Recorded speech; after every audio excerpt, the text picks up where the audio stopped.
আসসালামু আলাইকুম everyone, welcome back to my channel. যখন হাতে একদমই সময় থাকে না তখন আমি ঝটপট এই কিমা পাস্তাটা বানিয়ে নিই। এই কিমা পাস্তাটা বানানো যেরকম সহজ আর এটা খেতে কিন্তু দারুণ মজার হয়। আর এটা বানানোর জন্য ফার্স্টে পাস্তাগুলোকে সিদ্ধ করে নিব। পাস্তাগুলোকে সিদ্ধ করার জন্য একটু বেশি পরিমাণে পানি দিতে হবে, তার সাথে অল্প একটু লবণ, সাথে একটু সয়াবিন তেল দিয়ে দিচ্ছি, এতে করে পাস্তাটা নিচে লেগে যাবে না। সাথে পাস্তাটা কিন্তু একদম জোরে হবে। আমি ঠিক এভাবে বানাই আর পানিটাকে ফুটিয়ে নিচ্ছি।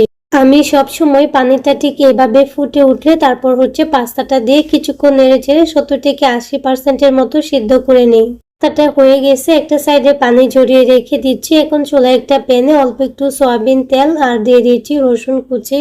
রসুনটাকে খুব ভালোভাবে ভেজে নেব, তবে ব্রাউন করব না, কাঁচা ভাবটা চলে যাবে তখনই এর মধ্যে অ্যাড করব চিকেন কিমা।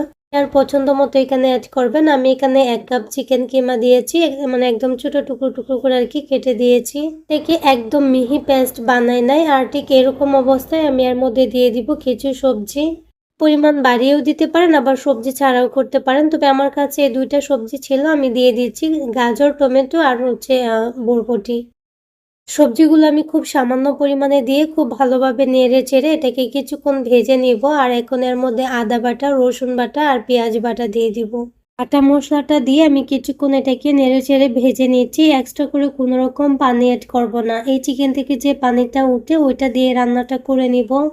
কাঁচামরিচ কুচি দিয়ে দিয়েছি, ঝালটা অবশ্যই নিজেদের পছন্দ মতো দিয়ে দিবেন। আর এখানে আমি দিয়ে দিব কিছুটা গোলমরিচের গুঁড়া, স্বাদ মতো লবণ। আমি কিন্তু আগে লবণ দেই নাই, এখন লবণটা দিচ্ছি। খুব ভালোভাবে নেড়েচেড়ে মিশিয়ে নিব। লবণটা অ্যাড করার পর দেখেন আরো কিছুটা পানি চলে আসছে, খুব সুন্দরভাবে সবজি আর চিকেনটা সিদ্ধ হয়ে গেছে।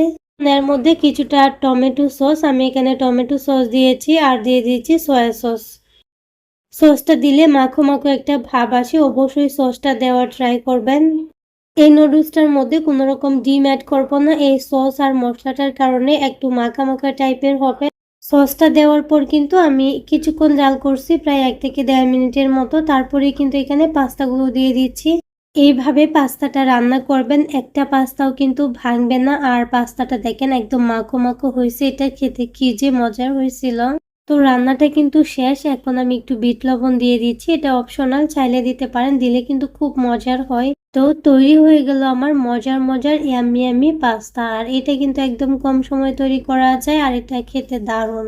পর্যন্ত যারা ভিডিওটা দেখেছেন তাদেরকে অসংখ্য ধন্যবাদ। আর যদি আমার আজকের রেসিপিটা ভালো লাগে please like, comment, share and subscribe করে দিবেন। হ্যাঁ, একটা গুরুত্বপূর্ণ কথা, যারা এখন থেকে কমেন্ট করবেন তাদের মধ্যে থেকে কিছু কমেন্ট আমি কিন্তু ভিডিওতে নিব। আসসালামু আলাইকুম, সবাই ভালো থাকবেন।